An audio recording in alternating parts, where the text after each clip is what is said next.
Relation status mo. Bakit? Ba't ka na to? Bakit kayo nag-break?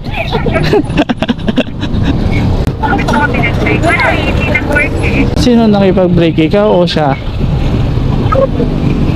Gano'n na kayo katagal? 7 years. 7 years? Opo, 7. Kulang na lang mag-propose siya eh.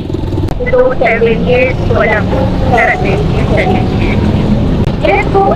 Kasi parang wala ka naman nakikita pero Hindi mo nakikita yung future mo sa kanya, parang ganun. wala ko nakikita future sa kanya. Oo. Na wala naman siya. Pinipigilap na ano sa akin. Pero may work naman siya. Wala. Ito, wala.